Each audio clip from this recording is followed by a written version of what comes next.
हमने school result कल बनाया था ना, तो परसेंट तक हमने यहाँ देखा था। अब मान लो मुझे यहाँ डिवीज़न ऐड करना है। अच्छा। मैं चाहता हूँ कि परसेंट के अकॉर्डिंग यहाँ पर डिवीज़न प्रिंट हो, तो कैसे होगा?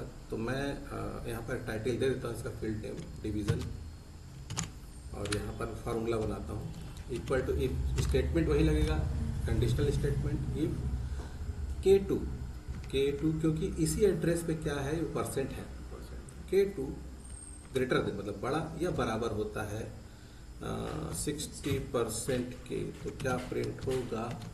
फर्स्ट नहीं, उसके बाद फर्स्ट कर दिया मैंने। फिर मैं इफ लिखता हूँ, सेकंड स्टेटमेंट उसी में ही आगे बढ़ाते जा रहा हूँ। फिर कंडीशन 3 होती है, फर्स्ट सेकंड। हाँ, इफ के बाद जरूरी है ब्रैकेट ओपन करना। इफ K2 बड़ा या बराबर है 45% के, तो क्या प्रिंट होगा? सेकेंड। इफ फिर ओपन किया मैंने K2 मतलब इसी एड्रेस पे, अगर 33% इफ K2 बड़ा या बराबर है 33% के, तो क्या प्रिंट होगा? थर्ड। ठीक है, कॉमा स्पेस एक और लास्ट कंडीशन डाल देता हूँ, फेल। इसका मतलब ये हो रहा है कि 3 कंडीशन है, फर्स्ट के, सेकंड के, थर्ड के, अगर इनमें से कुछ नहीं हुआ तो क्या प्रिंट करेगा? फेल।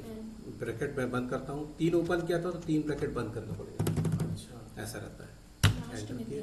हाँ, अब इसको मैं स्क्रॉल कर देता हूँ, खींचता हूँ, क्लिक करके मैंने स्क्रॉल कर दिया। देखो सभी पे ये अप्लाई हो गया। जैसा जिसका होगा तो वैसा ये ऑटोमेटिक आता चले जाएगा। सेकंड हो गया, थर्ड हो गया, जैसे भी फेल हो गया। तो यहाँ पर क्लिक करके हम फार्मूला बार में देख सकते हैं कि कैसा हमने इसको बनाया। नेक्स्ट देखो, एक और मैं बताता हूँ आपको।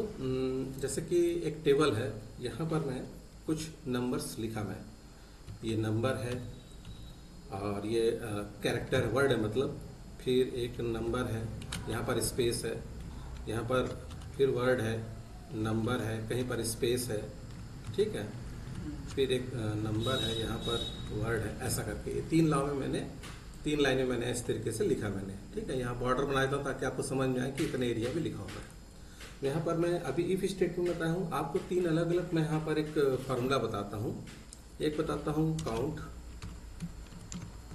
और एक बताता हूँ, ये फंक्शन कहलाता है, जो प्री डिफाइंड है उसको फंक्शन बोलते हैं। एक है काउंटा और एक है काउंटिव।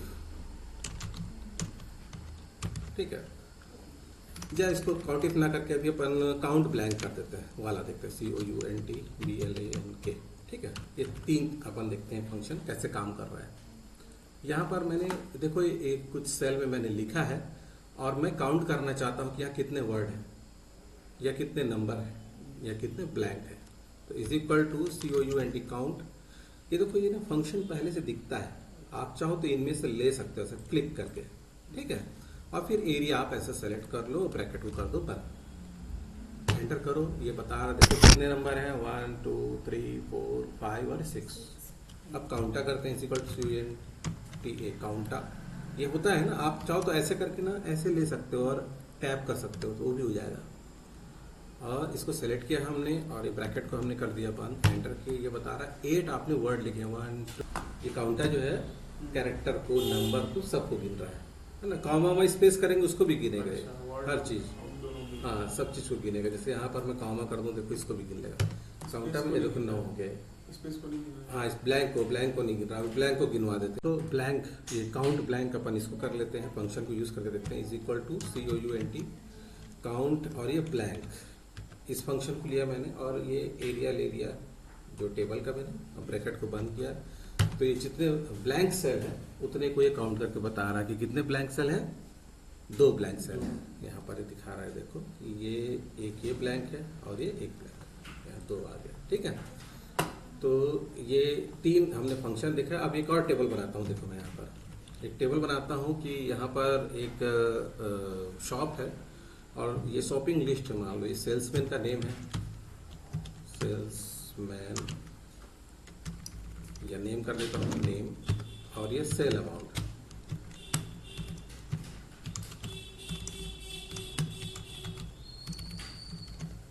ठीक है, और यहाँ पर मैं ना कुछ नाम दे देता हूँ, जैसे कि हो गया राम, श्याम, मोहन, और ये लोग ना बार बार काम कर रहे थे, यहाँ पर इनकी एंट्री है, ये रिपीट हो रहा है, ठीक है, ये बार बार ये इस तरीके से। और यहाँ पर अमाउंट दे देता हूँ मैं, किसने 200 का बेचा, इस बार इसने 300 का बेचा, ऐसा करके ये डाल दे रहा मैं, जल्दी के नाम से मैं इसको कॉपी कर देता हूँ, कंट्रोल सी कंट्रोल वी। अब यहाँ पर मैं निकालना चाहता हूँ कि किसने कितने बार सेल किया और कितने का सेल किया, ये निकालना चाहता हूँ। तो यहाँ पर मैं कर देता हूँ नंबर ऑफ सेल, ये निकालेंगे, और यहाँ निकालेंगे सेल्स अमाउंट, किसका किसका, तो यहाँ पर अपन सेल्समैन का नाम दे देते हैं, सेल्समैन, ठीक है। तो सेल्समैन का नाम यहाँ पर दे देता हूँ, कौन कौन है, 3 लोग हैं, ये तीनों का नाम यहाँ पर मैंने टाइप कर दिया, तीनों का नाम यहाँ पर है। देखो अब देखो फार्मूला कौन सा लगाऊंगा, थोड़ा ध्यान देना है ना, इज इक्वल टू, इसके पहले मैं बता दूं कि यहाँ एक सम नाम का फंक्शन होता है। अगर कुछ नंबर्स हो ना अपने पास तो उनको ना अपन, जैसे अपन कल सीखे थे ना कि इसको ऑटो सम दबाएंगे तो ये टोटल हो जाएगा, उसके जगह पे ना इज इक्वल टू सम लिख सकते हैं। क्या लिख सकते हैं, सम ब्रैकेट ओपन, और ये सबको सेलेक्ट करके ब्रैकेट क्लोज, ऐसे करके सब हो गया। अब उसी is equal to sorry COUNT count if, bracket open किया मैंने, ये हो गया रेंज कॉमा, और ये लिख दिया, सेलेक्ट कर लिया मैंने क्राइटेरिया को, ब्रैकेट बंद, एंटर। ये बता रहा है कि राम कितने बार सेल किया है, 5 बार सेल किया है, तो 1 2 3 4 5 है ना। अब यहाँ पर सेल्स अमाउंट निकालता हूँ, is equal to sum if, मतलब ये सम जो हम किए थे ना इसका एडवांस वर्जन है। ब्रैकेट ओपन किया मैंने, यहाँ 3 चीज देना है, रेंज कॉमा क्राइटेरिया कॉमा, अब ये सम रेंज, ये वाला सम रेंज, ब्रैकेट बंद किया मैंने, ठीक है। देख लिए क्या क्या दिया मैंने, इसको यहाँ से फिर से बताता हूँ मैं। देखो मैंने क्या दिया, सबसे पहले रेंज कॉमा क्राइटेरिया, क्राइटेरिया मतलब होता है इनमें से गिनना इस रेंज में, कॉमा, और ये सम रेंज जिसको जोड़ना है। अब देखो ये 1900 आए, आप गिन सकते हो, ये 200, फिर यहाँ कितना 507 हो गया, ऐसे करके गिनोगे पता चल जाएगा 1900 का बेचा है, 5 बार भी 1900 का बेचा है, ऐसे, ठीक है।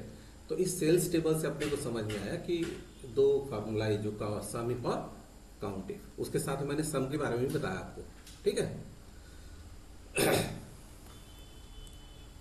जैसे हम लोग माइक्रोसॉफ्ट वर्ड में सीखे थे ना, इंसर्ट में ये चार्ट बनाना है ना, इसी को हम एक्सेल में देखो सीखते हैं। तो यहाँ पर ना एक्सेल में जो आपका डेटा शीट है ना, इस डेटा शीट में आप यहाँ पर ये मैंने आपको सिखाने के लिए कुछ अलग अलग प्रकार के टेबल यहाँ बना दिए हैं, ठीक है। एक डाटा फिट करके रखा हुआ है, ये जैसे कि प्लेयर्स के नाम और उनके रन है, ये स्कूल में ना डिवीजन है, और ये नंबर ऑफ, मतलब कितने कितने परसेंट जो है, कितने लोग आए हैं, फर्स्ट डिवीजन 40% है, सेकंड डिवीजन 30% है, ऐसा। और थर्ड ये मैंने क्रिकेट का स्कोर का ये ओवर बना दिया कि 10 ओवर का मैच है और इंडिया और ऑस्ट्रेलिया ने कितना कितना बनाया। अपन देखते हैं ना क्रिकेट में लाइन से बनाता है, तो देखो मैंने एक एक टेबल को सेलेक्ट करता हूँ, सेलेक्ट किया। अब यहाँ पर मैं जैसे कॉलम ले लिया, किस टाइप का लेना आपके ऊपर डिपेंड करेगा। ये देखो बना के रख दिया है, ठीक, इसको मैं पकड़ के छोटा कर लिया।